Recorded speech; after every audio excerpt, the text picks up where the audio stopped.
If you do not have a profession where you earn a very good income, like every football player, basketball player, famous artist in our life, you have two options for making money. First, you work 10 hours a day, 5 to 6 days a week, and this continues until your retirement. Secondly, you start your own business. If you are working in a job, what is more important than the money you earn is that you love doing this job.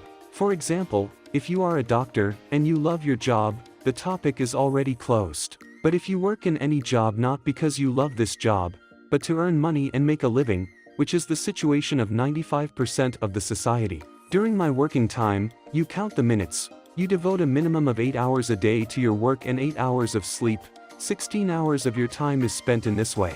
Of course, your job doesn't just take 8 hours. The time you spend getting up and getting ready in the morning is the time spent on work. The time you spend on the way to work, the time spent on work. The 1-hour lunch break you take in the afternoon is the time spent at work. After all, a break at work is a break at work. So it doesn't mean that you are free at that moment and not working, and the longer the break time at your workplace, the later you will leave work. So if you work from 9 to 5 and take a total of 1.5 hours break, including lunch, you leave work at 6:30 p.m., not at 5 p.m. In short, when you say work preparation, commuting and breaks, the daily time spent at work is a minimum of 10 hours, so at least 18 hours a day go to work and sleep. You also have 6 hours to live. In these 6 hours, you spend on things like eating, shopping, resting, cleaning. So, in this video, we will talk about a topic that appeals to 95% of the society, namely how to start your own business. One of the biggest reasons we made this video was people's perception of how to get a job from scratch was so wrong. While working at a job, you will be dependent on a place for 10 hours a day, 6 days a week, for life, and you will make the boss rich. If you dedicate such a big work to your own business, be sure that you can establish a business where you can earn more than you earn in labor.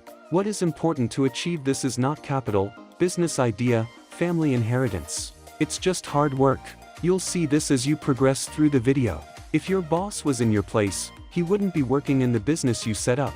Whatever he did, he set up his own business. Never forget this. The most common questions that come to mind when you think about it are: 1. Who will become a worker if everyone starts a business? The biggest reason why people ask this question is that they think of starting a business as opening a shop or factory, buying a lot of machines and workers, being a boss and giving orders left and right. Their logic is that if everyone sets up the machines and waits, who will work on those machines? I'm not judging people who ask, because it's only natural if you don't have experience to think like this. First of all, starting a business is not about being a boss and not working. Most people have the perception that bosses only give orders. But actually bosses work harder than workers. The worker does not think about his job when he goes home. He does not say how many products we have sold, what we will do tomorrow, how much we will have grown in 1 year. The boss thinks about his job at home, at work, or on vacation. However, because it is his job, he does it willingly, not by force. Second, if people start and produce businesses, the armies of workers in society will decrease. Because by establishing a job, you are not only a candidate looking for a job, but also when you progress, you reduce the number of unemployed people in the society by hiring, and if the armies of workers in the society decrease, what happens if the person who says, "I can do anything," is not easily found? Workers' salaries and conditions increase. Because when someone says I can't work with this wage under these conditions, the boss's answer is, "Okay, you go. I can find someone else in 2 hours anyway." A boss who can't find workers easily needs to either raise their salaries or improve their working conditions. And in this way, the imbalance between what the boss earns and what the worker earns begins to decrease. Because when the boss gives $2,000, he cannot find hundreds of people lining up at his door. After a while, which is balanced for a long time, starting a business is not much more advantageous than being a worker. In this case, it is not necessary to start a business in order to live in good conditions. For example, you work 4 days a week and get a good salary, and starting a business is not that necessary. That means social welfare. Of course, these are the things that will happen when you make a social production move. Therefore, starting your own business will be the best way in the near future. In short, there is no imbalance in the world where everyone starts a business and cannot find workers. Whenever the number of jobs to be worked increases, this time the value of the employees increases. Whenever job seekers increase, the value of job holders increases, which is heavily in the balance right now. And it's a fact that not everyone starts a business, or they don't want to do it. There will always be many people who really want to be cops, doctors, lawyers, and do these jobs not for money but because they love it. The second problem, not knowing exactly what it's like to start a business. This is what most people think of, a risky gamble where a lot of capital is used on an idea, at great expense. Let's see if it will work. Starting your own business is one sentence. I will define with every business in the world does not start a business without selling a product or service. So if you want to start a business, you have to sell any product or service. So what is a product? What is a service? What you buy from a grocery store is a product. The things you buy from a clothing store are also clothes. Service, on the other hand, provides transportation service when the bus takes you from one place to another. Or if you've shaved at the hairdresser's, or get advice from someone, it's a service. There is no product, there is a service. Everyone in the world makes money by selling something. Footballers sell their skills, players their TV shows and movies, musicians their music. Workers sell their time and labor to their bosses for money. However, this is the worst thing that can be done in a time like today with little work and many workers. As a monthly salary person, you don't offer a product to someone else, you sell your sweat to your boss to earn more. Being a worker is not a bad thing, of course, but as you said, there are people around. The greater the job seeker imbalance, the worse the situation for the employee. That's why we're going to start a business, since we're not going to be a worker and sell our lifelong labor for money. Or at least we'll get to work on it right away. Starting a business is not about being the boss right away, opening a factory, going into mass production, etc. Of course, you can also start this way, but if you have experience or sufficient capital. Main purpose, to sell a product or a service. If you own a field and sow crops, this is our own business. A boxer does his own thing. An app developer does his own thing. An Instagram model does her own thing. If you buy products from a farmer as an intermediary, develop and sell your own product with them, it is your own business. If you bought a few animals and started farming, it's your own business. As you can see, there are thousands of different ways to run your own business. But if you're thinking of running your own business, you've definitely forgotten how to be the boss and give orders from where we sit. You will do the most work. Know that we will work at least as much as labor. However, since this work goes to your own business, not a boss's pocket, you will see that hard work and effort is not difficult for you and it is a sweet tiredness. While you are waiting for a ridiculous raise that can hardly meet inflation after 1 year in labor, think about how much you can improve your business in a year. Third, where will we find the necessary capital to start a business? Those who start a business are failing. It is necessary to take risks. The perception, very simple friends.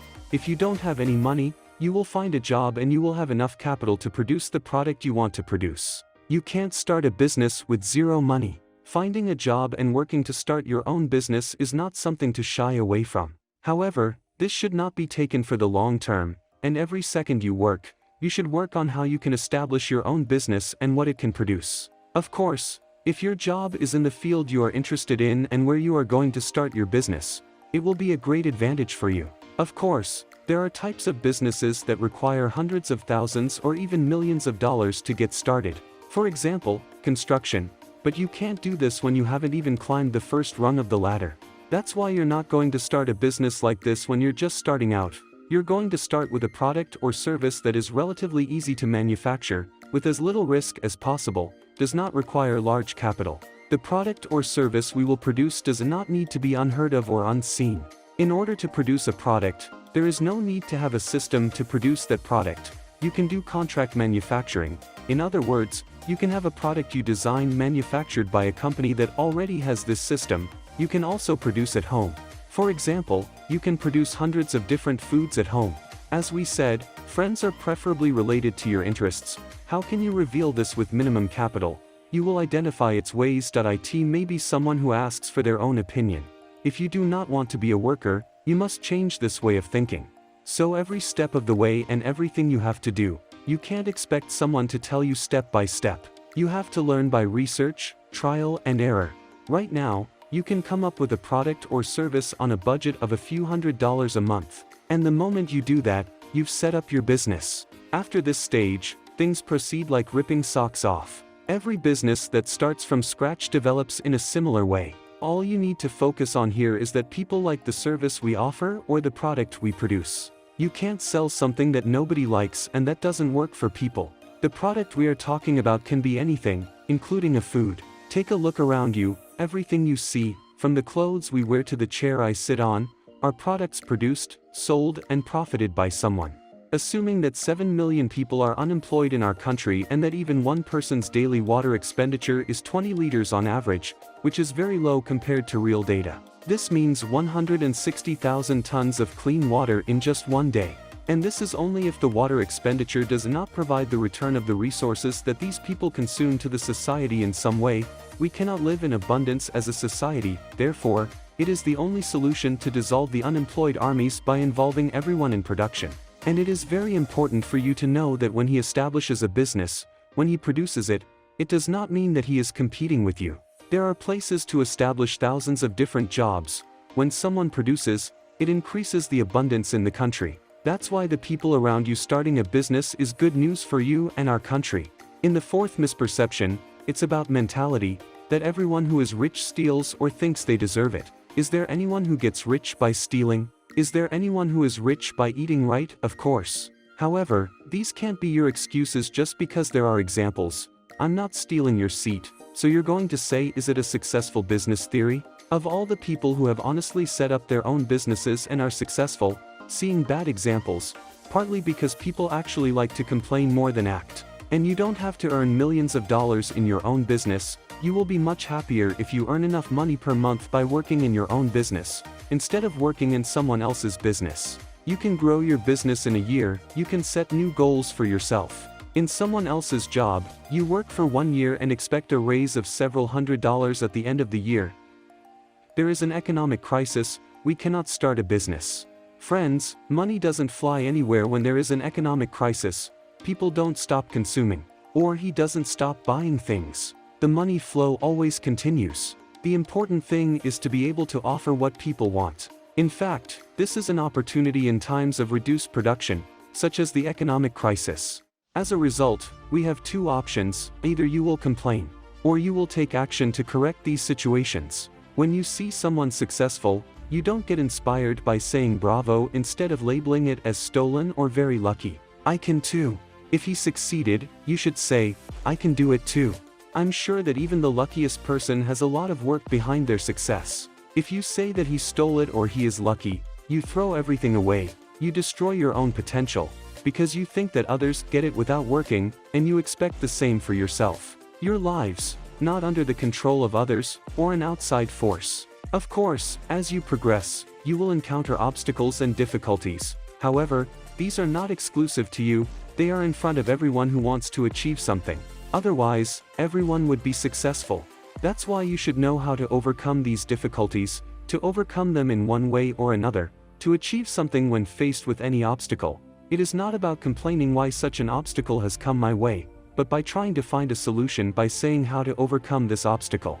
When you question people who are constantly complaining about something, you realize that they are not successful. Winning people never complain, because they see that it doesn't do anything.